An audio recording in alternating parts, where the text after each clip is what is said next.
Hi guys, it's Vlad with the Verge here at Acer Berlin 2012, and we're taking a look at Acer's Aspire S7. This is actually a laptop that we first saw at Computex, but wanted to come back and take another look at it because this is actually very, very impressive in hardware terms and specifications.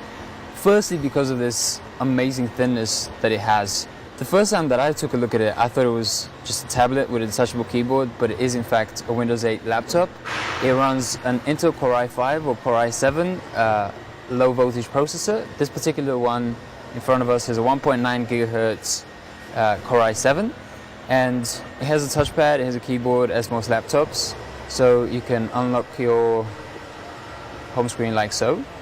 However, it also happens to have a touchscreen, and it works brilliantly well. It's a capacitive touchscreen, 11-inch display, 1366 by 768 resolution. Has really attractive viewing angles as well. That's impressive. It is framed by this Gorilla Glass frame, which goes right up to the edge, so everything is covered by glass. It isn't too glossy, isn't too reflective, and the glass itself is surrounded by this aluminum/magnesium mixed body, which is very strong and very firm. It's extremely impressive. It actually makes for a very, very beautiful laptop. It has this cross-hatch pattern on the top. It is very rigid and very impressive. You got a few status lights down here, a couple of vents for the processor and the cooling. HDMI port, there's a couple of USB 3.0 ports in fact. And funnily enough, there's a power button over here on the side. As I say, it really reminds you of a tablet. It's so thin. You know, it feels like a really high quality, really premium device that we're looking at here. So physically it's very impressive, but there is one thing that we noticed over here, and one of the issues is that it's actually a bit of a nightmare to open up.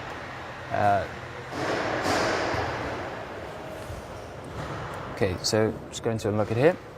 One of the things that we notice is that while you're using the touchscreen, the usual Windows 8 gestures do function. So you got the gesture, the charm bar over on the right. You can switch between applications by coming in from the left and bring up the menus from the tops and sides. I'm sure you're already aware of these.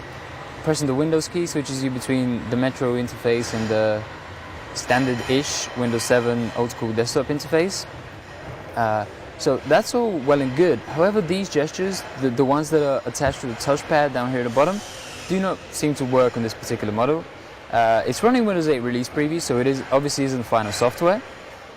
But that is a little bit of a disturbing thing, because one of the issues that might pop up here at Acer, and generally as laptop manufacturers and tablet manufacturers put together these keyboards, is touchpad compatibility for gestures. So, for example, if you go to the Metro UI, you should be able to swipe with 2 fingers, going left and right, but you cannot. So you kind of have to drag your mouse to the edge, and it's really not as intuitive. It's nowhere near as smooth or as fluid. It's one of Microsoft's big words with Windows 8 fluidity, which is brilliant when you're doing it with your finger and when you're using the touchscreen, but not so much with the touchpad. So hopefully Acer sorts this out in advance of releasing this laptop on sale. We don't have any release date information, we don't have a price. All we really know is that it's amazingly thin.